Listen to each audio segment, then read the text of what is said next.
الحمد لله نحمده ونستعينه ونستغفره ونعوذ بالله من شرور أنفسنا ومن سيئات أعمالنا من يهد الله فلا مضل له ومن يضلل فلا هادي له ونشهد أن لا إله إلا الله وحده لا شريك له ونشهد أن سيدنا وحبيبنا ومولانا محمدا عبده ورسوله الذي أرسله بالحق بشيرا ونذيرا وداعيا إلى الله بإذنه وسراجا منيرا فقد قال الله تعالى في كلامه المجيد وفرقانه الحميد أعوذ بالله من الشيطان الرجيم بسم الله الرحمن الرحيم إن الله وملائكته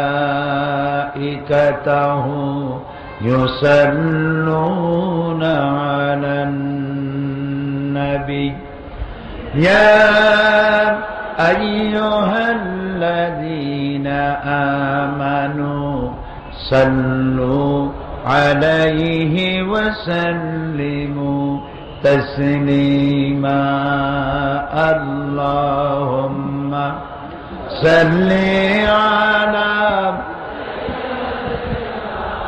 مولانا محمد وعلى آل سيدنا مولانا محمد প্রাণ খুলে মোহাব্বতের সাথে সবাই পড়ুন আল্লাহুম্মা সাল্লি আলা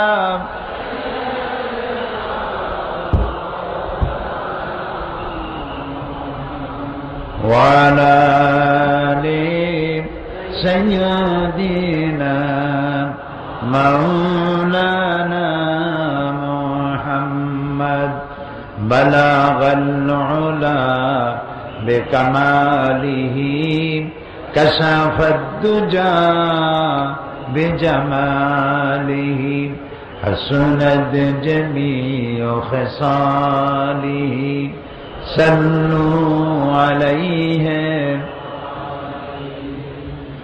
ہونا یہ پھول تو بلبل کا ترنم بھی نہ ہو چمن دہر میں کلیوں کا تبسم بھی نہ ہو بلغ العلا كشف الدجى بجماله حسنت جميع خصاله صلوا عليه আরবের বুকে মক্কার পরে আমিনার জেঠাই ঘর খোদার করুণা रहमत हुए जोर से बारंबार बलागल उला बेकमालिही कशफत दुजा बेजमालिही हसनत जमीउ खसालिही सल्लु अलैहि। চট্টগ্রাম ইসলামী সমাজ কল্যাণ পরিষদ কর্তৃক আয়োজিত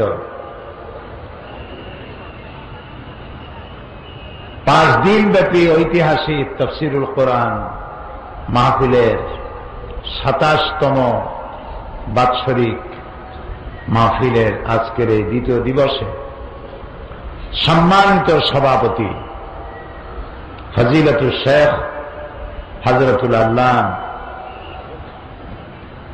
মাওলানা শামসুদ্দিন সাহেব, আমার অত্যন্ত বন্ধু, এদেশের সর্বজনম শ্রদ্ধ পরিচিত ব্যক্তিত্ব, আন্তর্জাতিক খ্যাতিসম্পন্ন মুফাসসিরে কোরআন হযরত মাওলানা লুৎফুর রহমান সাহেব, হাজারাত উলামায়ে কেরাম, উপস্থিত বাংলাদেশের বিভিন্ন প্রান্ত থেকে, পার্শ্ববর্তী দেশ থেকে আগত সম্মানিত কোরআন প্রেমিক, রাসূল প্রেমিক ভাইয়েরা, পর্দার আড়ালের মা এবং বোনেরা, আসসালামু আলাইকুম ওয়া রাহমাতুল্লাহি ওয়া বারাকাতুহু।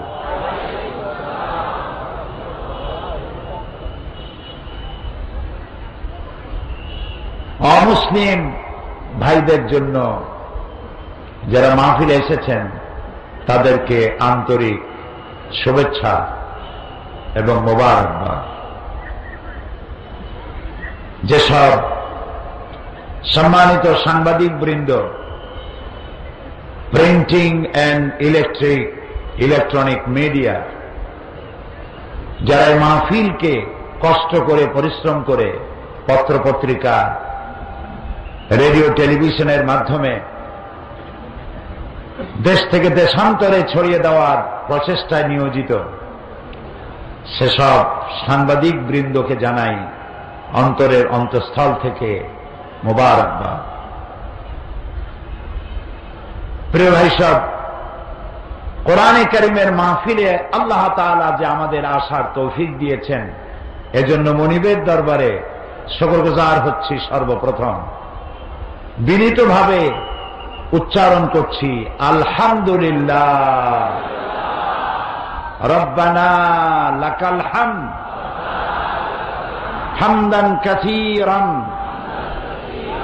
তাইয়্যিবান মুবারাকান ফীহি ইয়া রাব্বি লাকাল হামদু কামা ইয়ানবাগি লিজালালি ওয়াজহিকা ওয়া আযীমি সুলতানিকা। প্রাণ ভরে আমরা আমাদের মনিবের প্রশংসা করলাম, বলি আলহামদুলিল্লাহ। কোরআন আরবি ভাষায় নাজিল হয়েছে, আর আমাদের ভাষা আরবি নয়, আমাদের ভাষা কি? বাংলা। আর আজ হচ্ছে ঐতিহাসিক ভাষা দিবস, আন্তর্জাতিক মাতৃভাষা দিবস, ঐতিহাসিক 21শে ফেব্রুয়ারি। গোটা জাতি এ দিবসকে শ্রদ্ধার সাথে পালন করেছে। মাতৃভাষা হচ্ছে আল্লাহ রাব্বুল আলামিনের সেরা দান। তিনি মানুষকে কথা বলার তৌফিক দিয়েছেন, পাখিকে ভাষা দিয়েছেন, পিঁপড়াকে ভাষা দিয়েছেন। পিঁপড়াও কথা বলেছে, পিঁপড়ার ভাষা আছে, পিঁপড়ার ভাষা আছে না? আপনারা দেখেছেন পিঁপড়া যখন যে পথে যায়, যার সাথে দেখা হয়, কানে কানে কি যেন বলে যায়, সম্ভবত SMS করে। পিঁপড়ার ভাষা বোঝার তৌফিক আল্লাহ তাআলা দিয়েছিলেন সুলাইমান আলাইহিস সালামকে। মানতিকাত তায়র, তিনি পাখির ভাষা বুঝতেন, প্রাণীর ভাষা বুঝতেন। সুলাইমান আলাইহিস সালাম যাচ্ছেন, আর পিঁপড়া বলছে তার সাথী সঙ্গীদেরকে যে সুলাইমান আসতেছে তার সৈন্য সামন্ত নিয়ে, তাড়াতাড়ি গর্তে লুকাও, তা না হলে তাদের পদতলে পিষ্ট হয়ে মরবে। সুলাইমান আলাইহিস সালাম পিঁপড়ার রাজারে হাতে উঠায় নিলেন। আমাদের দেশে পিঁপড়ার রাজা আছে না, চেনেন? কেমন দেখা যায়? ভালোই দেখা যায়। পিঁপড়ার রাজারে সুলাইমান আলাইহিস সালাম হাতে উঠাইছেন। পিঁপড়াকে তিনি প্রশ্ন করছেন, পিঁপড়া জবাব দিচ্ছে। পিঁপড়া প্রশ্ন করছে, সুলাইমান আলাইহিস সালাম জবাব দিচ্ছেন। ভাষা না জানলে কি জবাব দিতে পারতেন? এখন পিঁপড়া ভাষা আমি বুঝি, মানুষ সামান্য একটু ইংরেজিতে কথা বলতে পারে, তাই কত অহংকার। বাংলা কইতে গিয়া মাঝে মধ্যে ইংরেজি না কইলে জানটা ঠান্ডা হয় না। আছে না একরকম লোক, কয়ে ভাই তুমি বাঙালি মানুষটা তো ইংরেজি কও কেন? কয়ে সরি, কয়ে এইটা একটা ইংরেজি কয়ে ফেললেন, কয়ে এক্সট্রিমলি সরি। তো মানুষ একটু ভাষা শিখলে, একটু বিদ্যা অর্জন করতে পারলে একটা অহংকার সৃষ্টি হয়, সকলের হয় না। রব যার প্রতি এহসান করেছেন, দয়া করেছেন, তার হয় না। এখন সুলাইমান আলাইহিস সালাম পিঁপড়ার সঙ্গে কথা বলছেন,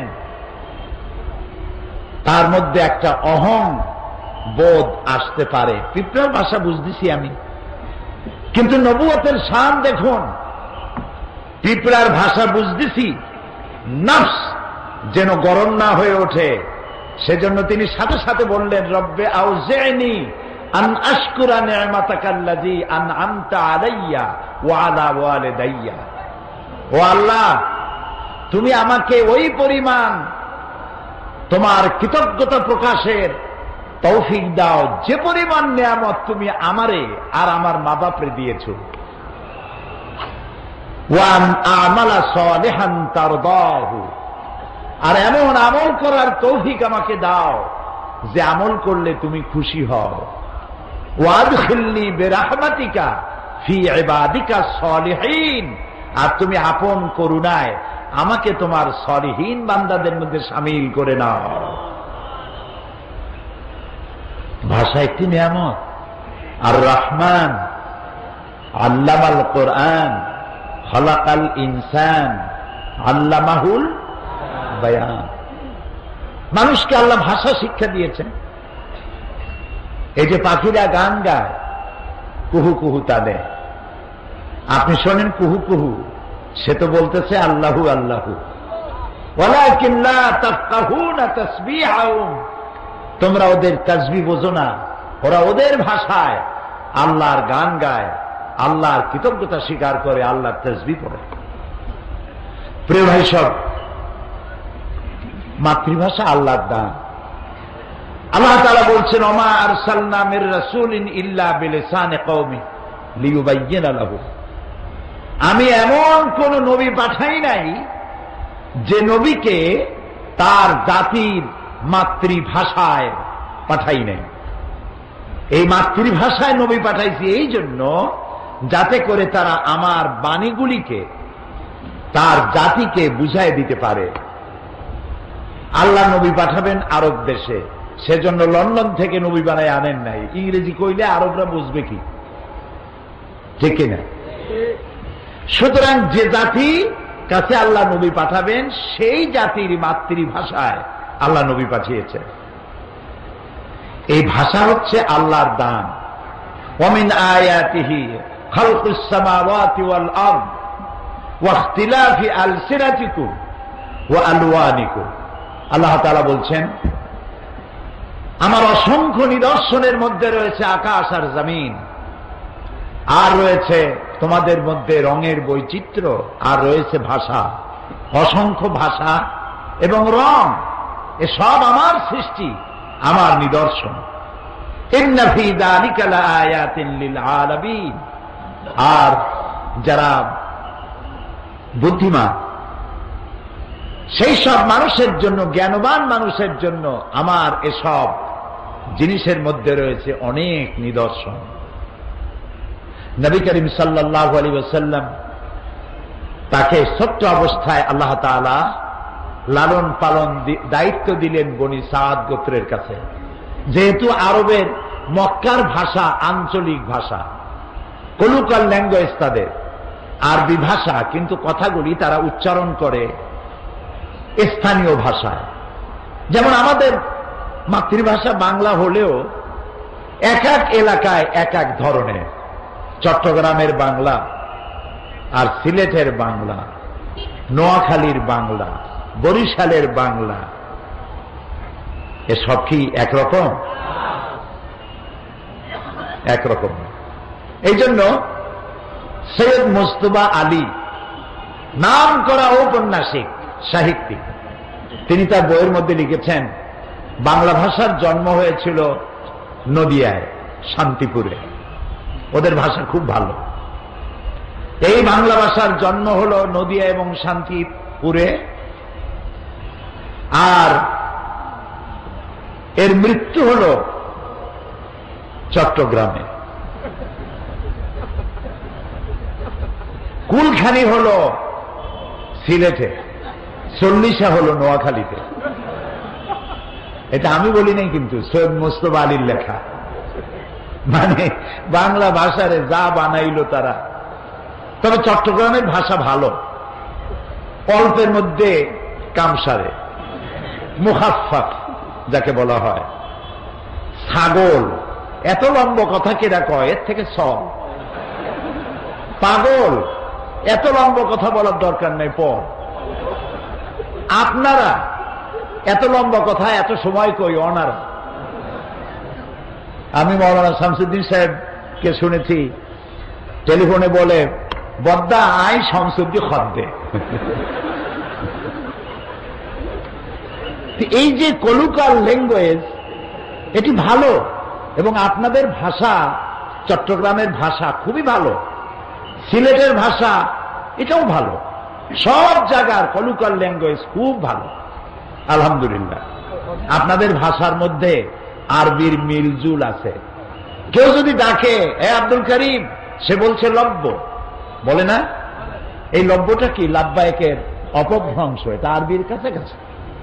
এখানে লোকেরা কাদা বলে, পাত্রকে কাদা বলে, এটা আরবিতে কাদহুন। কাদহুন মানে পাত্র, পেয়ালা। তাহলে দেখা যায় আপনাদের কথা আরবির কাছাকাছি। সিলেটেও এরকম তাদের কথাগুলি আছে। মীমাংসা করতে গিয়ে তারা বলে, বিচারকরা, এই কজিয়ার সমরা হলো এই, কজিও আরবি, সমরাও আরবি। তারপরে বলে যে কিনার কিনার, ওই পাশ দিয়ে যাও, সেটা বলে কিনার কিনার, কিনার দিয়ে যাও, এক কোনা দিয়ে যাও। এভাবে অনেক ভালো ভালো শব্দ আরবি মিলজুল রয়েছে। আমি আজকে ভাষার তাফসীর করতেছি না, যেহেতু আজকে ঐতিহাসিক আন্তর্জাতিক মাতৃভাষা দিবস, সেজন্য বলছি আজ থেকে 54 বছর আগে 1952 সালে রাষ্ট্রভাষা বাংলার আন্দোলন করেছিল আমার দেশের দামাল ছেলেরা। সেই আমার দেশের দামাল মুসলিম ছেলে সালাম, বরকত, রফিক, জব্বার আমার মাতৃভাষার জন্য তারা জীবন দিল। গোটা জাতির শ্রদ্ধার সাথে তাদেরকে স্মরণ করেছে। আমরাও তাফসীরের মাহফিলের পক্ষ থেকে এই 4 বীর সন্তানের জন্য দোয়া করি, আল্লাহ আমার মায়ের ভাষার জন্য যারা জীবন দিল, জান্নাতুল ফেরদাউসের মেহমান তাদেরকে বানায় নিও। প্রিয় ভাই সব, তবে একটি জায়গায় আমি একমত হতে পারি না, সেটি হল ঘটনাটি ঘটেছিল রফিক, জব্বার, সালাম, বরকত জীবন দিয়েছিল বাংলা ভাষার জন্য। কোন ভাষার জন্য? সেই দিবসটি ছিল 8ই ফাল্গুন। আন্দোলন করলাম বাংলা ভাষার জন্য, কিন্তু তা উদযাপন করি আমরা 21শে ফেব্রুয়ারিতে। এইটা আমি বুঝি না, মিলটাল করতে পারলাম না। কেন বুঝলাম না তাও বুঝি না। যদি 21শে ফেব্রুয়ারি না করে 8ই ফাল্গুন করতাম, তাহলে বোধহয় বাংলা ভাষার মর্যাদা আরো একটু হইত। আজ কোর্ট কাছারি আদালতে বাংলা ভাষার জন্য 21শে ফেব্রুয়ারিতে পাঞ্জাবি পরে লোকেরা, যেমন পয়লা বৈশাখ একদিনের জন্য একটু বাঙালি হয়, ইলশা মাছ, পান্তা ভাত আর কাঁচামরিচ আর কাঁচা পেঁয়াজ এগুলোতে খাইয়া একদিনের জন্য একটু বাঙালি হয়। এর কোনো মানে নেই। আমাদের কোর্ট কাছারি আদালতে আমাদের বিজ্ঞ আইনজীবীরা বিচারককে সম্বোধন করে মাই লর্ড। কি মারাত্মক কথা! মাই লর্ড মানে কি আমার প্রভু, আমার রব। নাউযুবিল্লাহ, সবাই বলি নাউযুবিল্লাহ। আপনারা বলুন, মহামান্য আদালত, মহামান্য বিচারক, মাই লর্ড, এই কথা বলা কবিরা গুনাহ। কোন মুসলমানে বিচারককে মাই লর্ড বলা জায়েজ নাই, হারাম, কবিরা গুনাহ। আপনি বাংলায় বলুন মহামান্য আদালত, মহামান্য বিচারক। সুতরাং বাংলায় কথা বলতে শিখি, বিশুদ্ধ বাংলা বলতে চেষ্টা করি, তাহলে ভালো হবে। এবং আজকের এ বিষয়ে আমার শেষ কথা, আসুন জীবনের সকল স্তরে বাংলা ভাষা চালু করার আন্দোলন শুরু করি। বাংলা ভাষা না জানলে, না বুঝলে, কোরআন যদি বাংলায় তাফসীর না হইতো, তাহলে সাধারণ লোকেরা কোরআন বুঝতে পারত না। এই জন্য আমার মায়ের ভাষা শুধু নয়, আমার বাপের ভাষাও বাংলা। সুতরাং মাতৃপিতৃ ভাষা বাংলা। এই ভাষার সাথে আমাদের প্রাণের সম্পর্ক, জীবনের সম্পর্ক। এ ভাষা আমি তৈরি করে নাই, কোন বুদ্ধিজীবী তৈরি করে নাই। সমস্ত ভাষার স্রষ্টা কে? সবাই বলুন, সে আল্লাহর প্রশংসা করছি। প্রিয় ভাই সব, আমরা এসেছি কোরআন শুনতে। কি শুনতে এসেছি? কোরআন। আলহামদুলিল্লাহ, এই কোরআন শুধু মুসলমানদের জন্য আসে নাই। আল্লাহ তাআলা কোরআন সম্পর্কে বলেছেন, হাযা বায়ানুল লিন্নাস হুদাল লিন্নাস, এটা পৃথিবীর সকল মানুষের জন্য আমি নাজিল করেছি। সুবহানাল্লাহ। আল্লাহর নবী বলেন, লা তুহসাব আজাইবুহু ওয়ালা তুবলা গারাইবুহু ফীহি মাসাবিহুল হুদা ওয়া মানারিল হিকমা। আল্লাহ তাআলা বলেন, আল্লাহর নবী বলেন, এই কোরআন কোনদিন পুরাতন হবে না, জীর্ণ হবে না, শীর্ণ হবে না। এই কোরআনের বিস্ময়কারিতা, এই কোরআনের আশ্চর্য অবস্থা, বিস্ময়কারিতার কোনো শেষ নাই। বিজ্ঞানের আবিষ্কার যত বাড়বে, বিজ্ঞান যতই অগ্রসর হবে, ততই কোরআনের কাছে বিজ্ঞানীরা ভিক্ষুকের মতো কিয়ামত পর্যন্ত হাত তুলে থাকবে।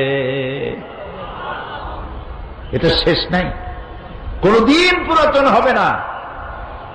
এক এক বছর করে করে 26টি বছর এই মাঠে, সেই মিউনিসিপ্যাল হাই স্কুল মাঠ চট্টগ্রাম, তারপরে কলেজিয়েট হাই স্কুল মাঠ, এরপরে হাই স্কুল থেকে কলেজ, কলেজ থেকে প্যারেড ময়দান পর্যন্ত 26 বছর পার করলাম। এই কথা যদি শুনতে মধুর না হতো, ভালো না লাগতো, তাহলে প্রত্যেক বছর সারা বাংলাদেশ থেকে, পার্শ্ববর্তী দেশ থেকে প্রতিদিন এত লোক কি আসার কথা? এত লোক আসার কথা? এটি কার বাণী? বলেন, আমার আল্লাহর বাণী। এটা কার বাণী? আমার আল্লাহর বাণী। তাই যত শুনি তত মজা লাগে। ফিহে মাসাবিহুল হুদা ওয়া মানারিল হিকমা, এটা হচ্ছে হেদায়েতের সুউচ্চ মশাল আর বিজ্ঞানের বিশাল মিনার। বিজ্ঞানে ভরা, দর্শনে ভরা, জীবনের সমস্ত কিছু দিয়ে ভরা এ কোরআন। সুবহানাল্লাহ। আল্লাহ তাআলা কোরআনে কারীমের মধ্যে বলেছেন, ওয়া কুল্লা ইনসানিন আলজামনাহু, আমি প্রত্যেকটি মানুষের গলার মধ্যে এখানে ছোট্ট ছোট্ট একটি ঘুটলির মতো রেখে দিয়েছি, যেটার ভেতরে তার সারা জীবনের সমস্ত কাজ আর কথাগুলি লিপিবদ্ধ হয়, এবং কিয়ামতের দিন ওটি তার হাতে দিয়ে দেব। আর বলবো ইকরা কিতাবাক, এবার তুমি তোমার কিতাব পড়ো, জীবনে কি করেছিলে। প্রশ্ন ওঠে যে ছোট্ট একটা ঘুটলি এই গলার কাছে একটা মানুষ বাঁচে 50, 60, 70, 80, 100, 150, আগে তো আরো বেশি বাঁচত। সারা জীবনের সমস্ত কথা আর কাজ এই ছোট্ট এতটুকু একটা ঘুটলির মধ্যে কেমনে লিপিবদ্ধ হবে? প্রশ্ন উঠেছে। জবাব কি কঠিন না সহজ? আপনারা অনেকে আন্দাজেই কইছেন সহজ। সহজে কেমনে বোঝেন নাই। সহজ এইভাবে, আপনাদের সকলের কাছে এখন মোবাইল আছে, আছে না? টিভিতে দেখলাম এখন ভিক্ষুকরাও নাকি মোবাইল ব্যবহার করে। মোবাইল করে বলে, সাহেব আমারে চিনেছেন? কয় না, চিনি নাই তো। কয় আমি ওই ফকির সাহেব, সোনারগাঁ হোটেলের সামনে যে গাড়িতে দেখা হয়েছিল, আপনি বাসায় কখন থাকবেন? আমি সেই সময় আসবো, আমার কিছু ভিক্ষা দেবেন। ওরাও এখন ব্যবহার করছে। এই মোবাইলের সিমের ভিতরে কত কিছু আছে। এটা একটা মিনি কম্পিউটার, এর মধ্যে শত শত telephone number, email, internet, website সহ সব কিছু। আমি গত রমজান মাসে মক্কা শরীফ থেকে বাংলাদেশে ফিরছি, জেদ্দায় এসেছি। একটা মোবাইল কেনা দরকার। একটা মোবাইলের দোকানে গেলাম, যেটা পছন্দ হয় না সেগুলির দাম কম, যেটা পছন্দ হইল ওইটার দাম বেশি। পছন্দ হইল সেটার দাম 1600 রিয়াল। আমি বললাম, ভাই এত পয়সা তো আমার নাই, আমি অন্য দোকান দেখি। পিছনে এক লোক দাঁড়ানো, আমি তারে দেখিও নাই, চিনিও না। সে কয় যে ওইটা কি আপনার পছন্দ?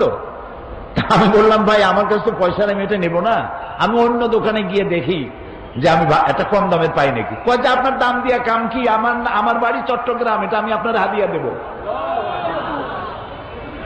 চট্টগ্রামের ফজিলত বয়ান করতেছি না, অন্য কথা বলবো।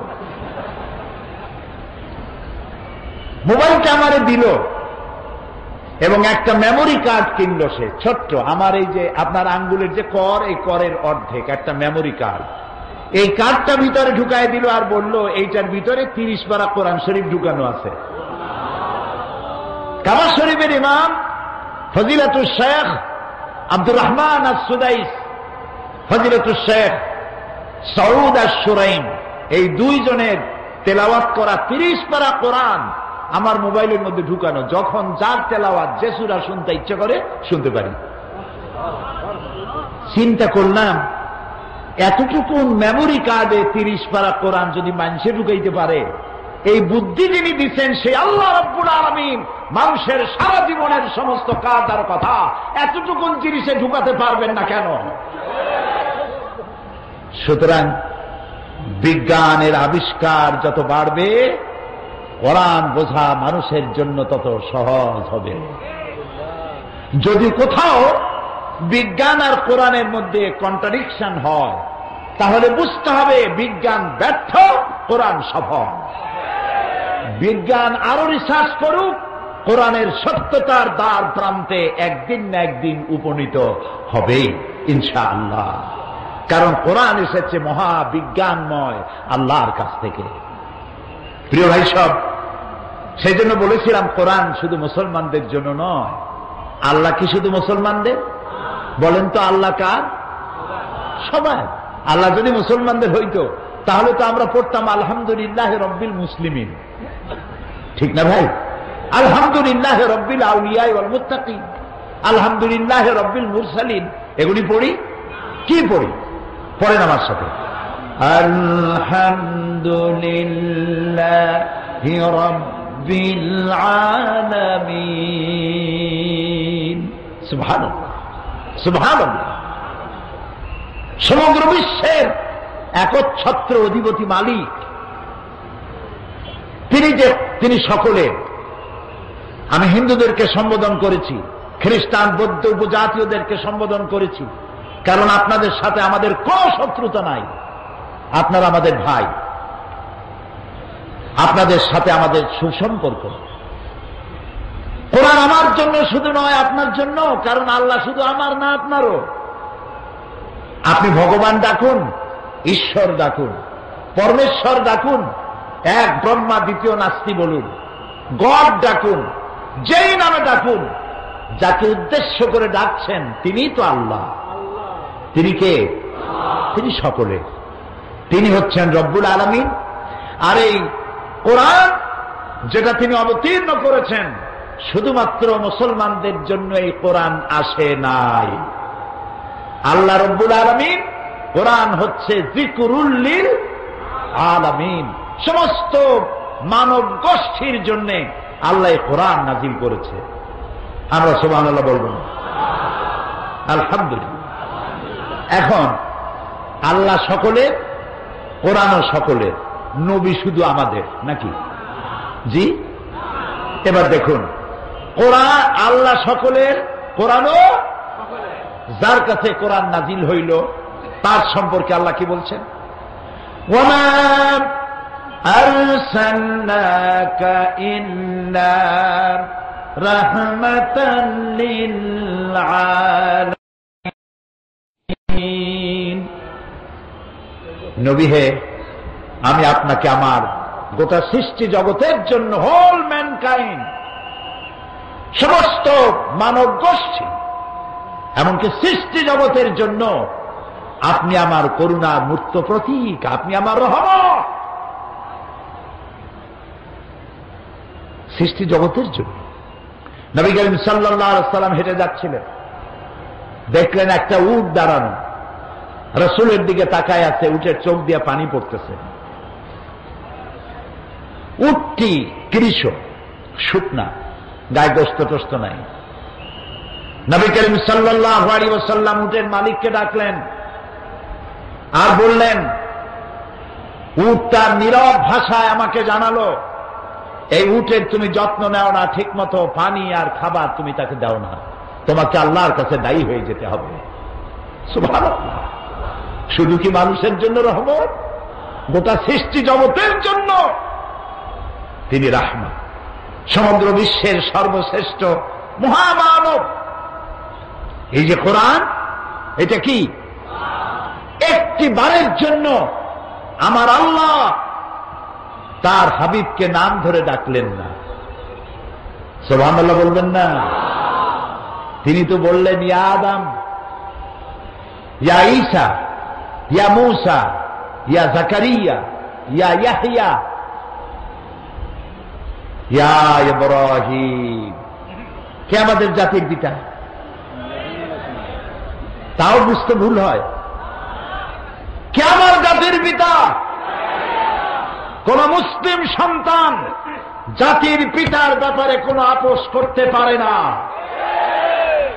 এ মুসলিম মিল্লাতের একমাত্র পিতা ইব্রাহিম আলাইহিস সালাম। কোন বেঈমান ছাড়া, কোন মুনাফিক ছাড়া, ইব্রাহিম আলাইহিস সালাম ছাড়া কাউকে জাতির পিতা বলতে পারে না। আল্লাহ তাআলা কোরআনে কারীমের মধ্যে কোথাও বলেন নাই, ও জাতির পিতা ইব্রাহিম, বলেছেন না। ডাইরেক্ট, ওয়ানাদাইনাহু আইয়া ইব্রাহিম, আমি ডেকে বললাম, ও ইব্রাহিম, কাদ সাদ্দাকতার রুইয়া ইন্না কাযালিকা নাজজিল মুহসিনিন। ও ইব্রাহিম, তুমি তোমার স্বপ্নকে বাস্তবে রূপ দিয়েছো, আর আমি এভাবে করি মুহসিনিনদেরকে আমি জাযা দান করে পুরস্কৃত করে থাকি। সবাই নাম ধরে ডাকলেন। গোটা কোরআনে কারীমের মধ্যে আল্লাহ রাব্বুল আলামিন একটি জায়গায়ও ইয়া মুহাম্মদ, ইয়া আহমদ বলে কোথাও ডাকলেন না, বরং আল্লাহ রাব্বুল আলামিন বললেন, ও মানুষেরা, তোমরা যেমন পরস্পর পরস্পরকে নাম ধরে ডাকাডাকি করো, এইভাবে করে আমার নবীকে কখনো নাম ধরে ডাকবা না। কখনো আমার নবীকে নাম ধরে ডাকবে না। সুবহানাল্লাহ। আল্লাহ তাআলা নিষেধ করে দিলেন।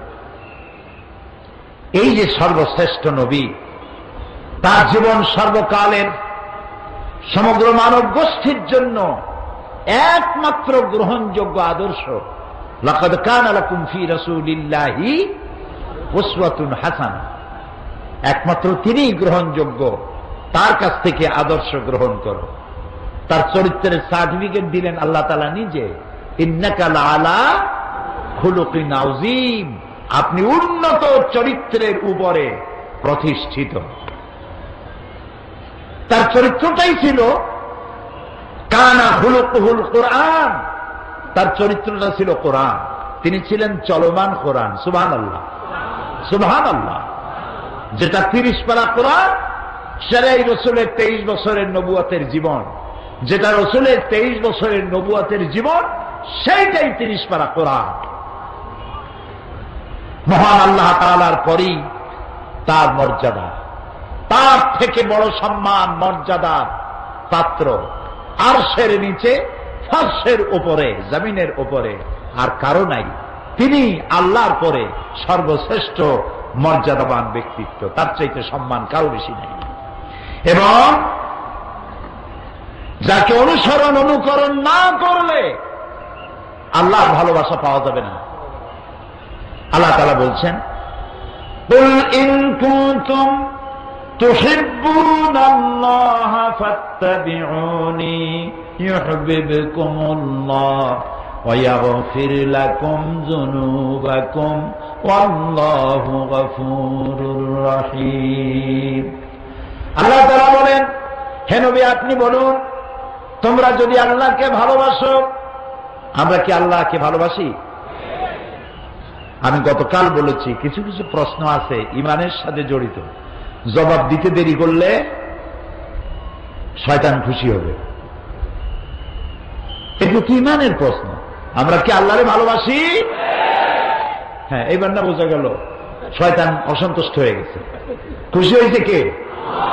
তবে ভালোবাসা একতরফা হয় না, ভালোবাসার জন্য কি লাগে? দুই তরফের ভালোবাসা লাগে।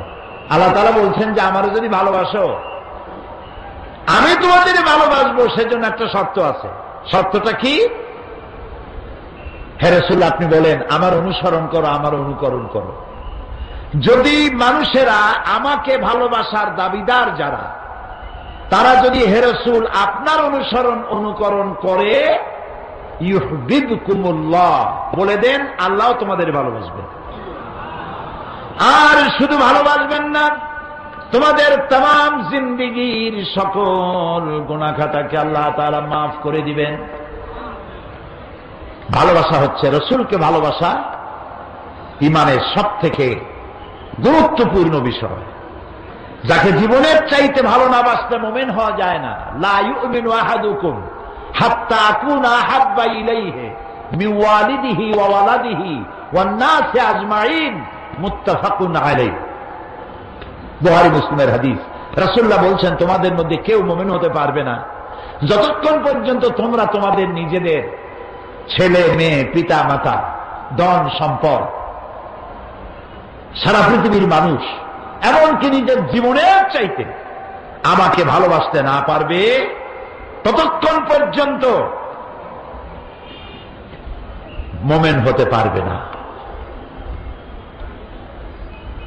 এই যেখানে মুসলমানদের সাথে রাসূলের সম্পর্ক, সেই নবীর আদর্শের সাথে, সেই নবীর অবদানের সাথে, সেই নবীর জীবনে এই পৃথিবীর মানুষের সভ্যতার বিকাশে, এ মানব গোষ্ঠীকে সত্যিকারের মানবার পেছনে যার অবদান সর্বাধিক, তার সাথে আদর্শ দিয়ে আদর্শের মোকাবেলা করতে না পেরে পৃথিবীর নাস্তিক, মুরতাদ, মুশরিক, ইহুদি, নাসারা ঐক্যবদ্ধ হয়ে ইসলাম এবং তার নবীর বিরুদ্ধে তারা মিডিয়া সন্ত্রাসের আশ্রয় গ্রহণ করেছে এবং এই মিডিয়া সন্ত্রাসের মধ্য দিয়ে নবী করিম সাল্লাল্লাহু আলাইহি ওয়াসাল্লামকে অমর্যাদা করার জন্য তারা ঐক্যবদ্ধ হয়েছে। 1972 এবং 73-এ তদানীন্তন সরকারের আমলে আমাদের দেশে কবি নামের কলঙ্ক, জাহান্নামের কীট নর্দমার পোকা দাউদ হায়দার নামে এক অসভ্য নরপশু রাসূলুল্লাহকে গালি দিয়ে কবিতা লিখেছিল। যখন বাংলাদেশের মানুষ সমুদ্রের উত্তাল ঢেউয়ের মতো যখন ফুঁসে উঠল, সরকার, সেই সময়ের সরকার তাকে শাস্তি না দিয়ে বিদেশ যাওয়ার সুযোগ করে দিয়ে সুখী জীবন যাপনের সুযোগ করে দিল।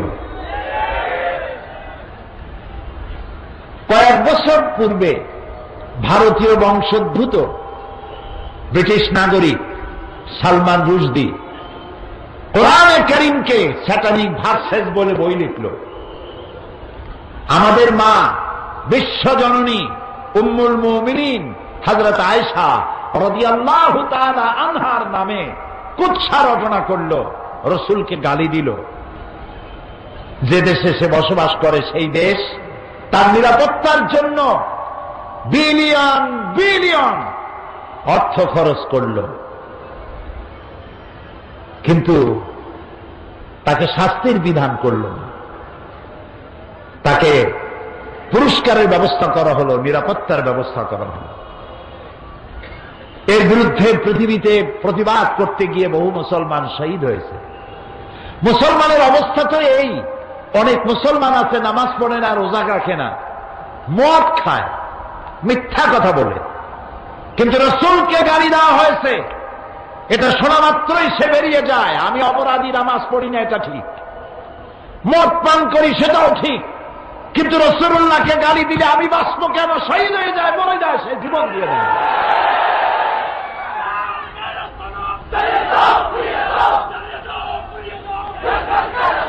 এবার একের পর এক মুসলমানদের ঈমান টেস্ট করা শুরু করেছে ইসলামের বিদ্বেষীরা। এই পৃথিবীর মানচিত্রে একটি দেশের নাম ডেনমার্ক। ডেনমার্কের একটি পত্রিকা নবী করিম সাল্লাল্লাহু আলাইহি ওয়াসাল্লামের ব্যঙ্গচিত্র অঙ্কন করল। তার মাথার উপরে বোমা আকৃতির একটা পাগড়ি পরায় দিল, নাউযুবিল্লাহ। তার দুই পাশে অর্ধনগ্ন দুইটা মেয়ে লোক দিয়ে দিল, নাউযুবিল্লাহ, নাউযুবিল্লাহ। আমি এদেরকে মানুষ মনে করতে পারি না, কোন অবস্থাতেই মানুষ মনে করতে পারলাম না। আমি দুঃখিত, এরা মানুষ না। যদি কৃতজ্ঞতার বোধ থাকতো তাহলে জানা দরকার ছিল এই পৃথিবীতে মনুষ্যত্বের মর্যাদা দিয়েছেন এক ব্যক্তি, তার নাম মুহাম্মদ সাল্লাল্লাহু আলাইহি ওয়াসাল্লাম। পৃথিবীর মানুষকে সভ্য বানিয়েছেন, ভদ্র বানিয়েছেন, নারীর মর্যাদা দিয়েছেন, শ্রমিকের অধিকার দিয়েছেন, শিশুর অধিকার দিয়েছেন, সাদা এবং কালো মানুষের পর্বত সম বৈষম্য দূরীভূত করে একই সমান্তরালে এনে দিয়েছেন। গোটা বিশ্ব,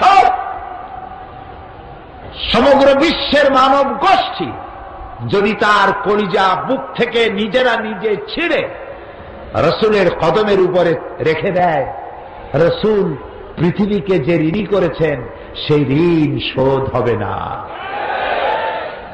বিশ্ব মানবতার মহানবীর এই ব্যঙ্গচিত্র ফুঁসে উঠল পৃথিবী, গর্জে উঠল মুসলিম উম্মাহ। কোন বিচার পাওয়া গেল না। যেখানে এটা বন্ধ করে দেওয়ার কথা ছিল বন্ধ না করে Italy, Germany, France, Bulgaria, Belgium, যুক্তরাষ্ট্র, ইটালি, বিভিন্ন দেশে নবী করিম সাল্লাল্লাহু আলাইহি ওয়াসাল্লামের ব্যঙ্গচিত্র, ব্যঙ্গ কার্টুন আঁকাইয়া পৃথিবীর 150 কোটি মুসলমানের কলিজায় আগুন লাগাইয়া দিল।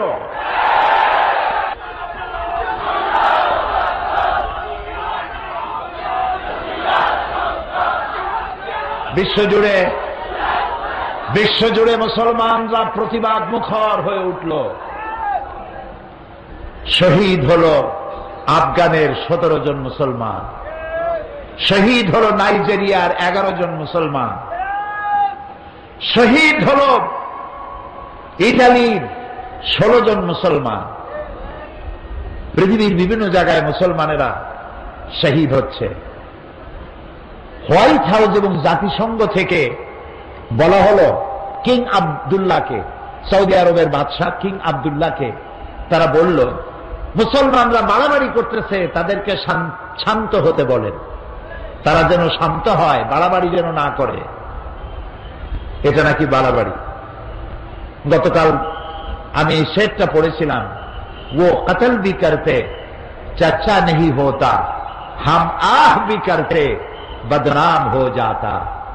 ও যদি মানুষও হত্যা করে তা নিয়ে কোনো পর্যালোচনা সমালোচনা হয় না, কিন্তু আমি তীরের আঘাতে বোমার আঘাতে জর্জরিত হয়ে কষ্ট পেয়ে যদি আহ শব্দ বলি বদনাম হয়ে যায়। তুই আহ করলি কেন? আমি আহ করতে পারবো না। দুনিয়া জুড়ে এ আগুন নিবাবার ব্যবস্থা হলো না, বরং তাদের তো উচিত ছিল হোয়াইট হাউস থেকে এবং জাতিসংঘ থেকে উচিত ছিল ডেনমার্ককে বলা। ডেনমার্ক এর প্রধানমন্ত্রী তিনি যেন পৃথিবীর মুসলমানদের কাছে নিঃস্বার্থভাবে করজোড়ে ক্ষমা চায়, এবং যেসব দেশ তাদের পত্রিকায় বিশ্বনবী মুহাম্মদ সাল্লাল্লাহু আলাইহি ওয়াসাল্লামের ব্যঙ্গচিত্র এঁকেছে, তারা যেন তাদের দেশের প্রচলিত আইন দিয়ে এই পত্রিকাগুলির ব্যাপারে আইনগত ব্যবস্থা নেয়। সেটা করা হলো না। আমাদের প্রতিবাদ থামবে না, আমাদের প্রতিবাদ চলতেই থাকবে। অতদিন চলতে থাকবে যতদিন পর্যন্ত ডেনমার্কের কুলাঙ্গার পত্রিকা মানুষ নামের অযোগ্য কলঙ্ক নরপশু সে দেশের সরকার যতদিন পর্যন্ত মুসলমানদের কাছে ক্ষমা না চাইবে এবং পত্রিকার বিরুদ্ধে শাস্তিমূলক ব্যবস্থা না নিবে, পৃথিবীর মুসলমানেরা ঘরে বসে থাকতে পারে না।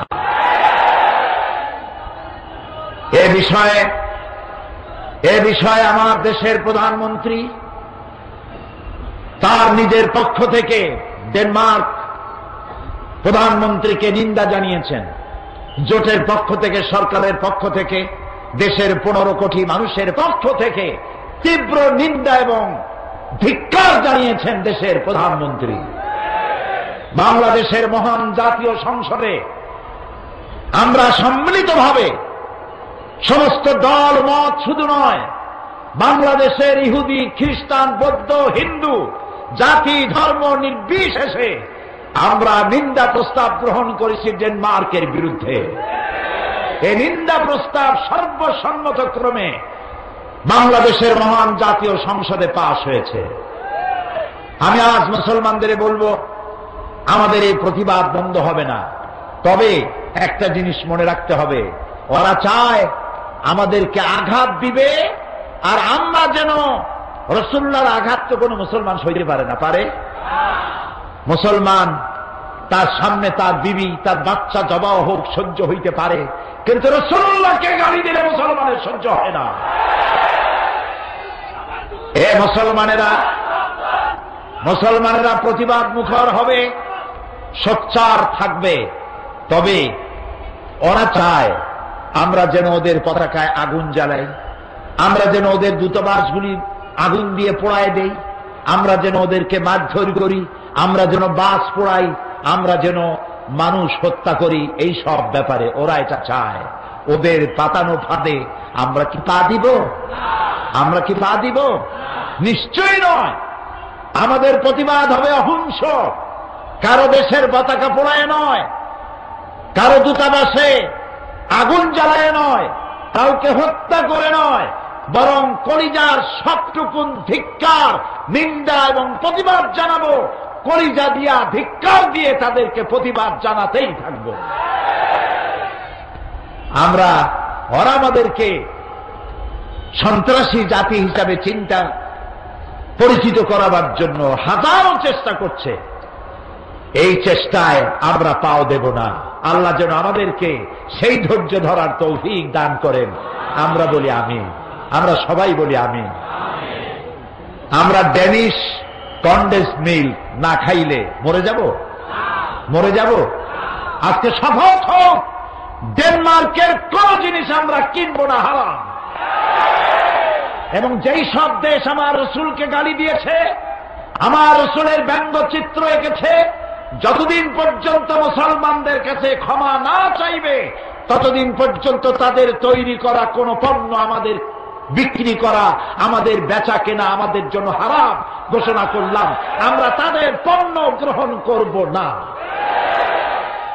আচ্ছা, বাচ্চা যখন পৃথিবীতে এলো তখন তার যেই পাইপ দিয়ে খাবারের, যার খাবার তার পথ ছিল, সেটা কি থাকলো না গেল? চট্টগ্রামের বাচ্চার কি করে? ওই তারটা রেখে দেয়, কি করে? কাটে ফেলে। আমাদের বরিশালেও কাটে, সারা দুনিয়া কাটে। এখন বাচ্চায় খাবে কি? সে তো চিৎকার মারছে ক্ষুধায়। আল্লাহ রাব্বুল আলামিন মায়ের পেটের ভিতরে সন্তানের খাবারের জন্য একটা পাইপলাইন দিয়েছিলেন। ভূমিষ্ঠর সঙ্গে সঙ্গে পাইপলাইনটা কেটে দেওয়া হলো, একটা লাইন কেটে দেওয়া হলো। সন্তান এখন কি খাবে? বিশ্ব নিয়ন্তা রব্বুল আলামিন এক লাইন কেটে দিয়ে বাচ্চার জন্য মায়ের বুকের উপরে সন্তানের জন্য ডাবল লাইন চালু করে দিলেন। এই হচ্ছে আমার আল্লাহ, সুবহানাল্লাহ। সবাইকে খাওয়ান, সবাইকে খাওয়ান, কাউকে না খাওয়াইয়া রাখেন না। খেতে দেওয়ার মালিক কে? আল্লাহ তাআলা। এই পৃথিবীতে মানুষের চাইতে প্রাণী, অন্যান্য প্রাণীর সংখ্যা তো অনেক বেশি। চট্টগ্রামে যত ইঁদুর, উই পোকা, তেলা পোকা, সার পোকা আর পিঁপড়া আছে, তত কি মানুষ আছে? কারা বেশি? আপনারা বেশি না ওরা বেশি? ওরা বেশি। এই অসংখ্য প্রাণী কে খাবার দেয়? বলেন কে দেয়? ছোট্ট পিঁপড়া থেকে শুরু করে হাতি পর্যন্ত, দরিয়ার তিমি মাছ থেকে তেলাপুটি পর্যন্ত। দরিয়ার ভিতরে যে বড় বড় তিমি আছে, নীল প্রজাতির তিমি, এর ওজন ৫,০০০ টন পর্যন্ত হয়। এখন তিমি মাছটা যত বড়, যেমন মা তেমন সাপ, মাও যেমন বাচ্চাও তেমন হয়েছে। বাচ্চা তো আর ছাগলের বাচ্চা হয় না। কিসের বাচ্চা হয়েছে? তিমির বাচ্চা। ওর তো ডিম হয় না, বাচ্চা দেয়। বাচ্চা যখন এলো তিমির পেট থেকে, ওর প্রত্যেক দিন খাবার লাগে ৬০ থেকে ৭০ মণ দুধ। কে দেয়? কে দেয়? আল্লাহ রাব্বুল আলামিন বলেন, এই পৃথিবীতে এমন বহু প্রাণী আছে যাদের খাদ্য তারা জমা করে না, সঞ্চয় করে না। সেসব প্রাণীগুলির খাদ্য আমি সরবরাহ করি। যেমন আপনার আমার ব্যাংকে টাকা আছে, গোলায় ধান আছে, কিন্তু কোন প্রাণীর ব্যাংকে কিছু জমা নাই। আজ সকালে যা খেলো, কাল সকালে কি খাবে তার জানা নাই। এ ধরনের অসংখ্য প্রাণী, পিঁপড়া থেকে শুরু করে হাতি, গন্ডার, ছোট্ট পাখি থেকে শুরু করে ঈগল পাখি, কাসকি মাছ থেকে শুরু করে তিমি মাছ পর্যন্ত, কেঁচো থেকে শুরু করে বড় বড় অজগর পর্যন্ত, সমস্ত প্রাণীগুলো সকালবেলায় খালি পেটে যার যার বাসা থেকে, যার যার এলাকা থেকে বেরিয়ে চলে যায়, মহাশূন্যে ওড়ে, জঙ্গলে বেড়ায় আর সমুদ্রে সাঁতরায়। আল্লাহ তাআলা বলেন, সন্ধ্যা আসতে না আসতে সমস্ত প্রাণীগুলির পেট ভরাইয়া আমি যার যার ঘরে ফিরাইয়া দেই। ওয়ামা মিন দাব্বাতিন ফিল আরদি ইল্লা আলাল্লাহি রিজকুহা। এই পৃথিবীতে এমন কোন বিচরণশীল জীব নাই যার রিস্কের দায়িত্ব আমি আল্লাহ পালন করি নাই। সকলকে এই রিস্কের দায়িত্ব আমি পালন করি। আবহমান কাল থেকে এই পৃথিবীতে দুই শ্রেণীর লোক, ধনী আর গরিব। বলেন কি? ধনী আর গরিব, এই দুই শ্রেণীর লোক। আদিকাল থেকেই মানুষ দারিদ্র্যের বঞ্চনা থেকে মুক্তি লাভের জন্য মন গড়া ধর্ম, নিজস্ব চিন্তার মতবাদ নিয়ে বহু চেষ্টা করেছে, কিন্তু মানবতার অর্থনৈতিক কল্যাণ, গরিব এবং দুঃখী মানুষের কল্যাণ সাধনে আসমানি বিধানের মতো সুন্দর ব্যবস্থা পৃথিবীতে কেউ দিতে পারে নাই। সমাজতন্ত্র নিজের দেশেই আত্মহত্যা করেছে। আমার দেশে এখনো কিছু কিছু বদ্ধ পাগল কই যে এই দেশে আমরা একদিন সমাজতন্ত্র কায়েম করি, ছাড়ব। আমি বলি ভাই, কর্ণফুলী, কুশিয়ারা, মেঘনার সুরমা নদীতে যদি সমুদ্র কাছে, সমুদ্রেই যদি ভাটি লাগে, তাহলে কর্ণফুলী, মেঘনা, কুশিয়ারা, বনু আর সুরমা নদীতে জোয়ার আসবে না, সমুদ্রে যদি ভাটি লাগে। তোমার সমাজতন্ত্রের জন্মস্থানেই সমাজতন্ত্র আত্মহত্যা করেছে। বাংলাদেশে এই স্বপ্ন দেখে কোনো লাভ নাই। এখানে কোনদিন ওই মতবাদ কায়েম হবে না, বৃথাই চেষ্টা। তাতে যত দলীয় জোট বানাও, দল বেশি করিয়া জোট হয় না, জট হয়, যেমন যানজট হয়। সুতরাং পুঁজিবাদও মানুষের অর্থনৈতিক সমাধান দিতে ব্যর্থ হয়েছে, এটা সকলেরই জানা।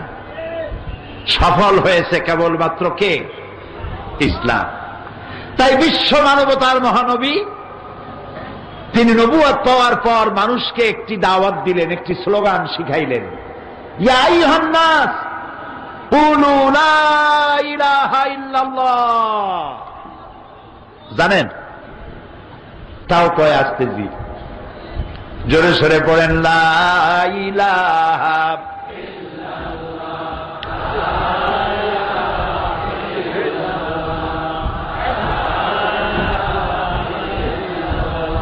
লা ইলাহা ইল্লাল্লাহু মুহাম্মাদুর রাসূলুল্লাহ। আলহামদুলিল্লাহ, এটি একটি স্লোগান, এটি একটি জিক্র, আফজালুজ জিক্র লা ইলাহা ইল্লাল্লাহ। এটি একটি বিপ্লবাত্মক কথা, এটি একটি রিভলিউশন সৃষ্টিকারী কথা, এর থেকে বিপ্লব সৃষ্টিকারী কথা, স্লোগান আকাশেও নাই, জমিনেও নাই। রাসূলুল্লাহ বললেন, ইয়া আইয়ুহান নাস, ও আমার কুরাইশের লোকেরা, এরকম, ও মুসলমানেরা এরকম না, আমার নবী তো বিশ্ব নবী। আলহামদুলিল্লাহ বলে, আমার নবী কি নবী? বিশ্ব নবী। আহারে, কতটা ভালো হতো যদি খ্রিস্টানরা, আমরা যেভাবে ঈসা আলাইহিস সালামকে মহব্বত করি, এইভাবে যদি আমার রসুলকে তারা মহব্বত করত। আমরা তো ঈসা আলাইহিস সালামকে গালি দেই না। একজন মুসলমান আছে যে ঈসা আলাইহিস সালামকে গালি দেয়? যদি দেয় তো কি হবে? কাফের হয়ে যাবে। ঈসা আলাইহিস সালামকে আমরা আমাদের কলিজা দিয়ে মহব্বত করি, ঈসা আলাইহিস সালামের মাকে মহব্বত করি, সম্মান করি। তিনি এই পৃথিবীর অন্যতম শ্রেষ্ঠ নারী। ঈসা আলাইহিস সালামকে কখনো কোনো মুসলমান গালি দেয় না। আমরা যদি আপনাদের নবীকে আমাদের নবী মনে করতে পারি, সম্মান করতে পারি, আপনারা আমার রসুলকে কেন সম্মান করতে পারেন না? সম্মান করতে শিখুন। আমরা এক হতে পারি, পারি না এক হইতে? খ্রিস্টান, বৌদ্ধ, ইহুদি সব আমরা এক হতে পারি। কি হলে? গত মে মাসে পৃথিবীর সব জায়গায় আল্লাহ আমারে নিছে, আলহামদুলিল্লাহ, বহুত জায়গায়, 4টা মহাদেশের অন্তত 50টার উপরে দেশ তো আল্লাহ তারে গোলামকে দেখিয়েছেন। বাকি ছিল মিশর। একটা আরবি মাকুলা আছে, মাল্লাম ইয়ারাল মিসরা লাম ইয়ারাদ দুনিয়া। যে ব্যক্তি মিশর দেখে নাই সে নাকি দুনিয়াই দেখে নাই। তা আমি মিশরে জামিউল আজহারের আমাদের এদেশের কিছু ছাত্রদের দাওয়াতে মিশর ভ্রমণ করলাম। এখানকার আন্তর্জাতিক ইসলামী বিশ্ববিদ্যালয়ের অধ্যাপক, কোরআন এবং বিজ্ঞান বিষয়ক অধ্যাপক, আমার পুত্রতম স্নেহাস্পদ অধ্যাপক মাওলানা গিয়াসউদ্দিন তালুকদার, আমি এবং এটিএন বাংলার ইসলামী বিভাগের ডাইরেক্টর আলহাজ আরকানুল্লাহ হারুনি, এই তিনজন আমরা সফর করলাম মিশর। 5 দিন ছিলাম। আমি তাদেরকে বললাম, যারা আমার প্রোগ্রাম প্রডিউস করেছে, আমি এখান থেকে তাদের বলেছি শুধু রাত্রে 4-5 ঘন্টা ঘুমাইতে দিও, জীবনে আর যাইতে পারবো কিনা জানি না, আমারে শুধু দৌড়াইবা যাতে করে আমি মিশরের ঐতিহাসিক জায়গাগুলি দেখতে পারি। 5 দিনে 4000 কিলোমিটার দৌড়াইছি। এই মিশর পৃথিবীর বহুমাত্রিক সভ্যতার লালন ভূমি। এটা ইউসুফ আলাইহিস সালামের বাড়ি, মুসা আলাইহিস সালামের জন্মস্থান, হারুন আলাইহিস সালামের জন্মস্থান, সালেহ আলাইহিস সালামের জায়গা, ইব্রাহিম আলাইহিস সালামের শ্বশুর বাড়ি। সুবহানাল্লাহ। মিশর ঢুকলাম, এয়ারপোর্টে নেমেই দেখি বিরাট সাইনবোর্ড লেখা আছে, উদখুলুল মিসরা ইনশাআল্লাহু আমিনিন। সূরা ইউসুফ। ভিতরে ঢুকলাম। তারপরে সব ঘটনা শোনাবো না, প্রাসঙ্গিক কথাটুকু আনবো, যেহেতু আমি মিশরের তাফসীর করতে তো বসিনি। যেখানেই যাই ঘুরে আসবো আপন জায়গায় ইনশাআল্লাহ। আমরা সেখানে আল্লাহ তাআলার মেহেরবানি, আল্লামা বদরুদ্দিন আইনি, যিনি বুখারীর সরা লিখেছেন, তার কবর জিয়ারতের তৌফিক আল্লাহ দিলেন। ইমাম শাফি রহমতুল্লাহ আলাইহ, তার উস্তাদ ইমাম ওয়াকি রহমতুল্লাহ আলাইহ, আল্লামা জালালউদ্দিন সাইয়ুতি রহমতুল্লাহ আলাইহ, তাদের কবর জিয়ারতের সুযোগ হলো, আলহামদুলিল্লাহ। হযরত আমর ইবনুল আস রাদিয়াল্লাহু তাআলা আনহুর মসজিদ, 1 লক্ষ মানুষ ভেতরে নামাজ পড়তে পারে। এই মসজিদে আল্লাহ নামাজ পড়ার তৌফিক দিলেন। সব থেকে বড় আশা ছিল, আল্লাহ তাআলা মুসা আলাইহিস সালামের সাথে যে জায়গায় কথা বলছে ওই জায়গা দেখতে যাওয়া লাগবে। ফজরের নামাজ পড়ে রওনা হলাম। প্রায় 500 কিলোমিটার দূরে কায়রো থেকে সুইস খালের তলা দিয়া ঘন্টার পর ঘন্টা গাড়ি চালায় চলে গেলাম তুরে সায়না। মনে পড়ে গেল মুসা আলাইহিস সালামের কথা। ফিরআউন চেয়েছে মুসা আলাইহিস সালামকে দুনিয়ায় আসতে দেবে না, আর আল্লাহর পরিকল্পনা মুসা আসবে। কার পরিকল্পনা কাজে লাগবে? মুসা পয়দা হয়েই গেছে, সুবহানাল্লাহ। এখন মুসা আলাইহিস সালামকে আল্লাহর বাঁচানো দরকার ফিরআউনের দুষ্টমি থেকে। তিনি একদিন দেখলেন একজন বনি ইসরাইলের এক লোক আর এক কিপ্তি দুজনে মিলে ঝগড়া লাগছে এবং দুর্বল ব্যক্তি মার খাচ্ছে। তার কাছে অভিযোগ এলো, তিনি একটা থাপ্পড় মারলেন।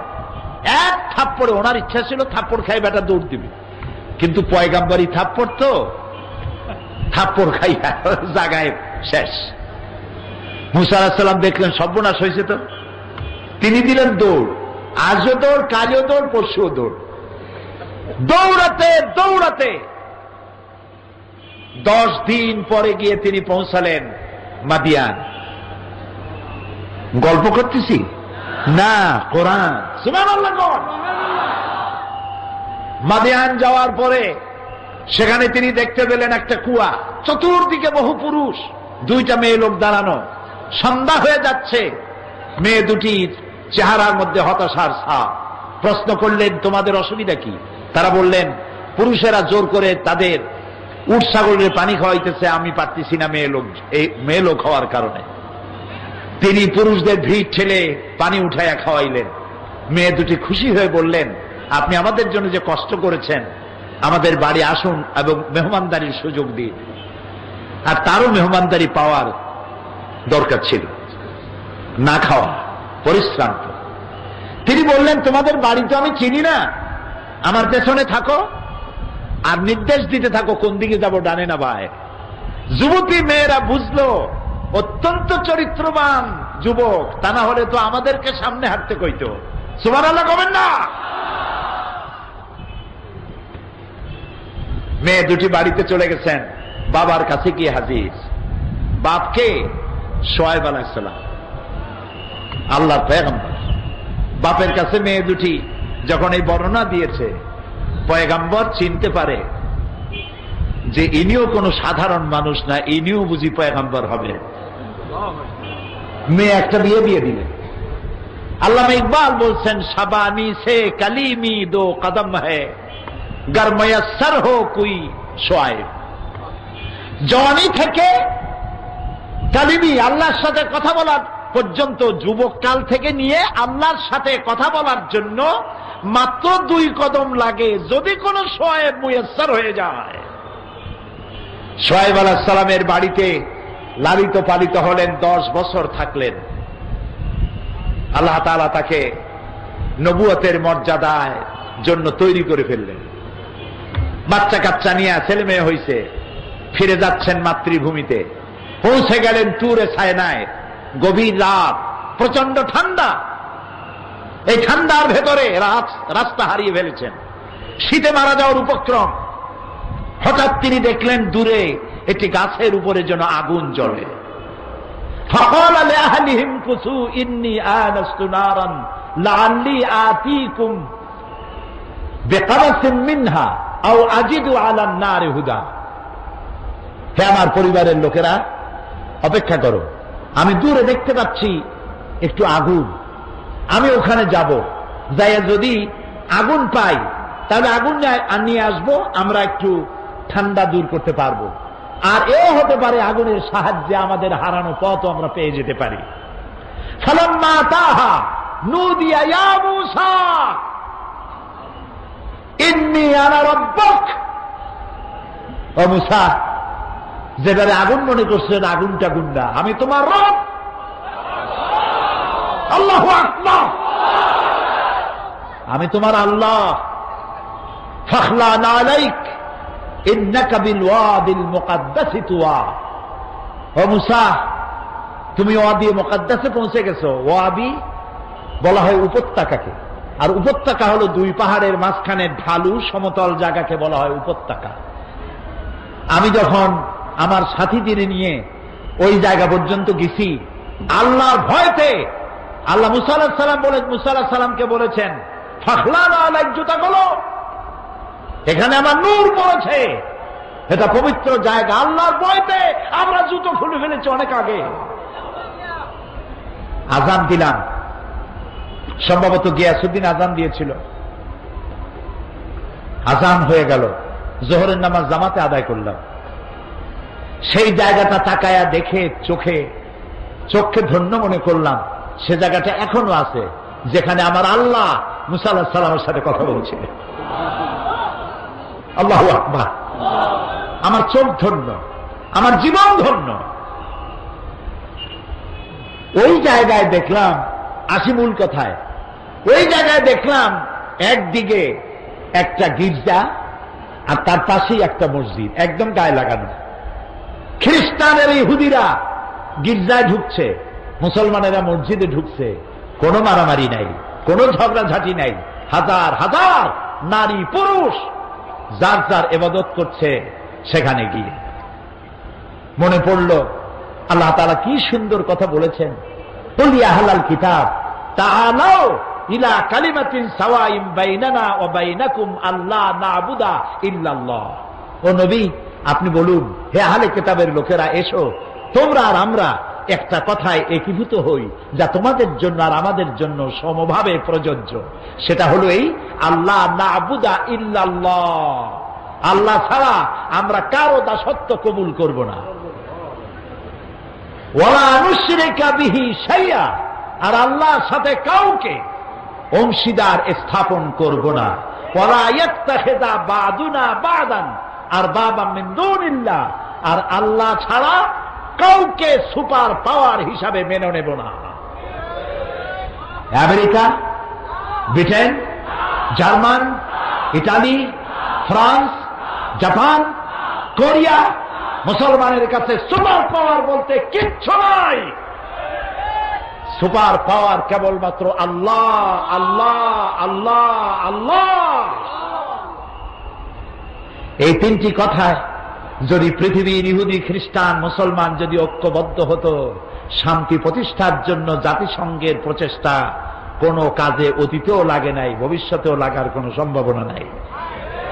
আল্লাহর দেওয়া শান্তি প্রতিষ্ঠার পরিকল্পনা এই তিনটা সকলের জন্য গ্রহণযোগ্য।